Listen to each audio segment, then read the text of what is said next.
आप देख रहे हैं केवल सच न्यूज। और सचिवों की अहम बैठक स्टैच्यू ऑफ यूनिटी की भव्यता के बीच हो रही है। आज जब देश आजादी का अमृत महोत्सव मना रहा है,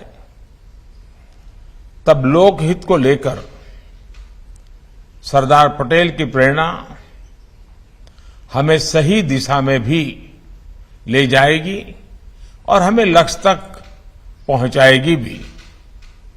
साथियों, हर समाज में उस काल के अनुकूल न्याय व्यवस्था और विभिन्न प्रक्रियाएं, परंपराएं विकसित होती रही है। स्वस्थ समाज के लिए, आत्मविश्वास से भरे समाज के लिए, देश के विकास के लिए भरोसेमंद और त्वरित न्याय व्यवस्था बहुत ही आवश्यक है। जब न्याय मिलते हुए दिखता है तो संवैधानिक संस्थाओं के प्रति देशवासियों का भरोसा मजबूत होता है और जब न्याय मिलता है तो देश के सामान्य मानवी का आत्मविश्वास भी उतना ही बढ़ता है। इसलिए देश की कानून व्यवस्था को निरंतर बेहतर बनाने के लिए इस तरह के आयोजन बेहद अहम है। साथियों, भारत के समाज की विकास यात्रा हजारों वर्षों की है। तमाम चुनौतियों के बावजूद भारतीय समाज ने निरंतर प्रगति की है, निरंतरता बनाए रखी है। हमारे समाज में नैतिकता के प्रति आग्रह और सांस्कृतिक परंपराएं बहुत समृद्ध है। हमारे समाज की सबसे बड़ी विशेषता ये है कि वो प्रगति के पथ पर बढ़ते हुए खुद में आंतरिक सुधार भी करता चलता है। हमारा समाज अप्रासंगिक हो चुके कायदे, कानूनों, कुरीतियों, रिवाजों उसको हटा देता है, फेंक देता है। वरना हमने ये भी देखा है कि कोई भी परंपरा हो, जब वो रूढ़ी बन जाती है तो समाज पर वो एक बोझ बन जाती है और समाज इस बोझ के तले दब जाता है। इसलिए हर व्यवस्था में निरंतर सुधार एक अपरिहार्य आवश्यकता होती है। आपने सुना होगा, मैं अक्सर कहता हूं कि देश के लोगों को सरकार का अभाव भी नहीं लगना चाहिए और देश के लोगों को सरकार का दबाव भी महसूस नहीं होना चाहिए। सरकार का दबाव जिन भी बात से बनता है उसमें अनावश्यक कानूनों की भी बहुत बड़ी भूमिका रही है। बीते 8 वर्षों में भारत के नागरिकों से सरकार का दबाव हटाने पर हमारा विशेष जोर रहा है। आप भी जानते हैं कि देश ने 1,500 से ज्यादा पुराने और अप्रासंगिक कानूनों को रद्द कर दिया है। इनमें से अनेक कानून तो गुलामी के समय से चले आ रहे हैं। इनोवेशन और ईज ऑफ लिविंग के रास्ते से कानूनी अड़चनों को हटाने के लिए 32,000 से ज्यादा कंप्लायंसेस भी कम किए गए हैं। ये बदलाव जनता की सुविधा के लिए है और समय के हिसाब से भी बहुत जरूरी है। हम जानते हैं कि गुलामी के समय के कई पुराने कानून अब भी राज्यों में भी चल रहे हैं। आजादी के इस अमृत काल में गुलामी के समय से चली आ रहे कानूनों को समाप्त करके नए कानून आज की तारीख के हिसाब से बनाए जाना जरूरी है। मेरा आपसे आग्रह है कि इस कॉन्फ्रेंस में इस तरह के कानूनों की समाप्ति का रास्ता बनाने पर जरूर विचार होना चाहिए। इसके अलावा राज्यों के जो मौजूदा कानून है उनकी समीक्षा भी बहुत मददगार साबित होगी। इस समीक्षा के फोकस में ईज ऑफ लिविंग भी हो और ईज ऑफ जस्टिस भी हो। साथियों, न्याय में देरी एक ऐसा विषय है जो भारत के नागरिकों की सबसे बड़ी चुनौतियों में से एक है। हमारी न्यायपालिकाएं इस दिशा में काफी गंभीरता से काम कर रही है। अब अमृत काल में हमें मिलकर इस समस्या का समाधान करना होगा। बहुत सारे प्रयासों में एक विकल्प ऑल्टरनेट डिस्प्यूट रिजोल्यूशन का भी है, जिसे राज्य सरकार के स्तर पर बढ़ावा दिया जा सकता है। भारत के गांवों में इस तरह का मैकेनिज्म बहुत पहले से काम करता रहा है। वो अपना तरीका होगा, अपनी व्यवस्थाएं हो, लेकिन सोच यही है। हमें राज्यों में लोकल लेवल पर इस व्यवस्था को समझना होगा। इसे कैसे लीगल सिस्टम का हिस्सा बनाया जा सकता है, इस पर काम करना होगा। मुझे याद है जब मैं गुजरात का मुख्यमंत्री था तो हमने इवनिंग कोर्ट की शुरुआत की थी और देश में पहली इवनिंग कोर्ट की वहां शुरुआत हुई।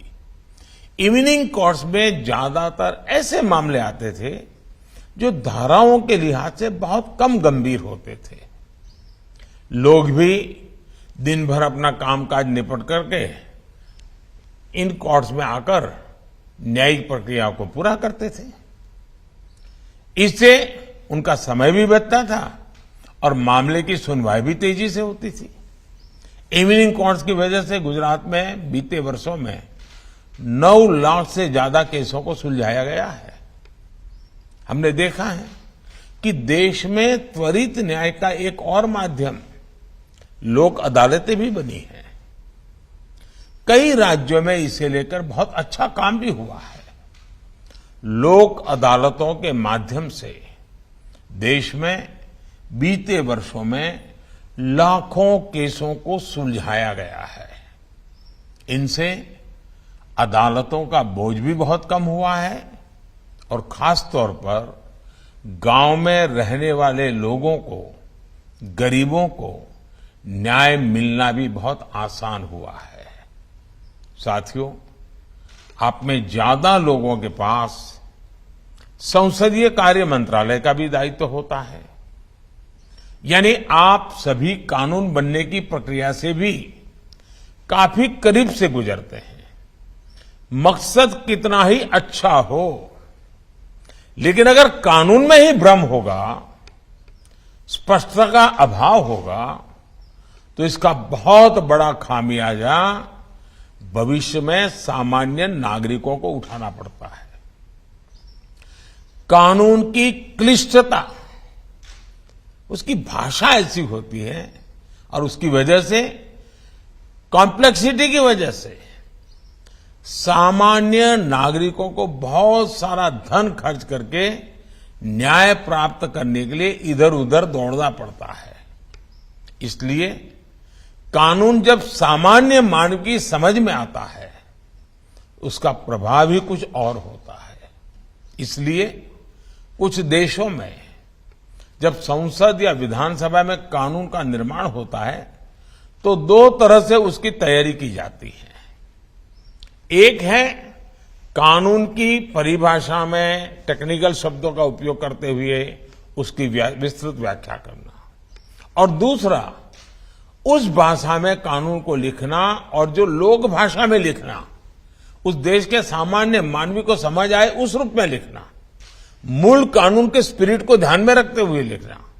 इसलिए कानून बनाते समय हमारा फोकस होना चाहिए कि गरीब से गरीब भी नए बनने वाले कानून को अच्छी तरह समझ पाए। कुछ देशों में ऐसा भी प्रावधान होता है कि कानून के निर्माण के समय ही ये तय कर दिया जाता है कि वो कानून कब तक प्रभावी रहेगा। यानी एक तरह से कानून के निर्माण के समय ही उसकी उम्र, उसके एक्सपायरी डेट तय कर दी जाती है। कानून 5 साल के लिए है, ये कानून 10 साल के लिए है, तय कर लिया जाता है। जब वो तारीख आती है तो उस कानून की नई परिस्थितियों में फिर से समीक्षा होती है। भारत में भी हमें इसी भावना को लेकर आगे बढ़ना है। ईज ऑफ जस्टिस के लिए कानूनी व्यवस्था में स्थानीय भाषा की भी बहुत बड़ी भूमिका है। मैं हमारी न्यायपालिका के सामने भी इस विषय को लगातार उठाता रहा हूं।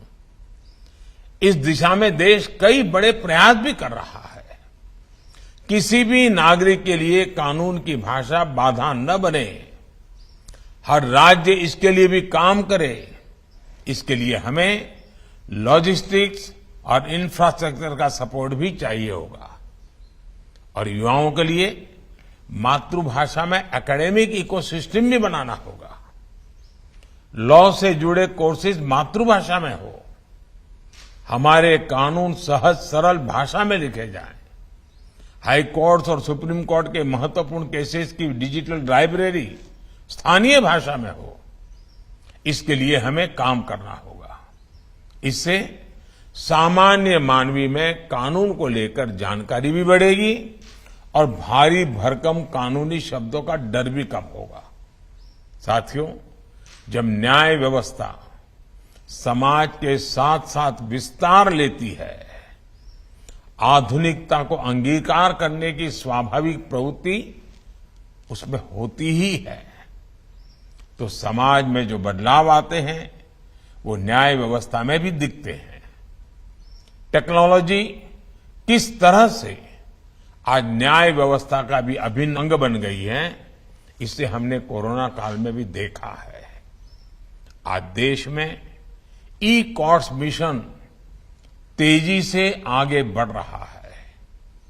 वर्चुअल हियरिंग और वर्चुअल पेशी जैसी व्यवस्थाएं अब हमारे लीगल सिस्टम का हिस्सा बन रही है। इसके अलावा केस की ई फाइलिंग को भी बढ़ावा दिया जा रहा है। अब देश में 5G के आने से इन व्यवस्थाओं में और भी तेजी आएगी और बहुत बड़े बदलाव इसके कारण अंतर्निहित है, होने ही वाले हैं। इसलिए हर एक राज्य को इसे ध्यान में रखते हुए अपनी व्यवस्थाओं को अपडेट और अपग्रेड करना ही पड़ेगा। हमारी लीगल एजुकेशन को टेक्नोलॉजी के हिसाब से तैयार करना भी हमारी एक महत्वपूर्ण लक्ष्य होना चाहिए। साथियों, समर्थ राष्ट्र और समृद्ध समाज के लिए संवेदनशील न्याय व्यवस्था एक अनिवार्य शर्त होती है। इसलिए मैंने हाई कोर्ट के मुख्य न्यायाधीशों की संयुक्त बैठक में अंडर ट्रायल्स का विषय उठाया था। मेरा आप सबसे आग्रह है कि केसों के स्पीडी ट्रायल के लिए राज्य सरकार द्वारा जो कुछ किया जा सकता है वो जरूर करें।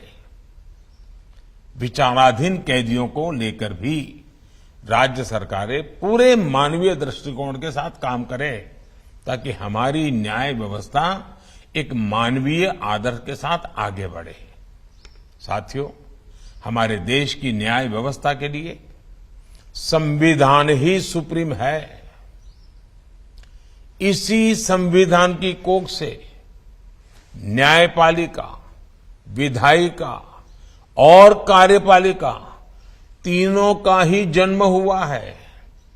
सरकार हो, संसद हो, हमारी अदालतें हो, ये तीनों एक तरह से एक ही मां, संविधान रूपी माता की संतान है। इसलिए कार्य भिन्न होने के बावजूद अगर हम संविधान की भावना को देखें तो वाद विवाद के लिए, एक दूसरे से होड़ के लिए कोई गुंजाइश नहीं रहती। एक मां की संतान की तरह ही तीनों को मां भारती की सेवा करनी है। तीनों को मिलकर 21वीं सदी में भारत को नई ऊंचाई पर ले जाना है। मुझे उम्मीद है कि इस कॉन्फ्रेंस में जो मंथन होगा उससे देश के लिए लीगल रिफॉर्म्स का अमृत जरूर निकलेगा। आप सबसे मेरा आग्रह है कि समय निकाल करके स्टैच्यू ऑफ यूनिटी और उसका पूरे परिसर में जो विस्तार और विकास हुआ है उसको आप जरूर देखें। देश बहुत तेजी से आगे बढ़ने के लिए अब तैयार है। आपके पास जो भी जिम्मेवारी है उसको आप बखूबी निभाएं, यही मेरी आपको शुभकामनाएं हैं। बहुत बहुत धन्यवाद।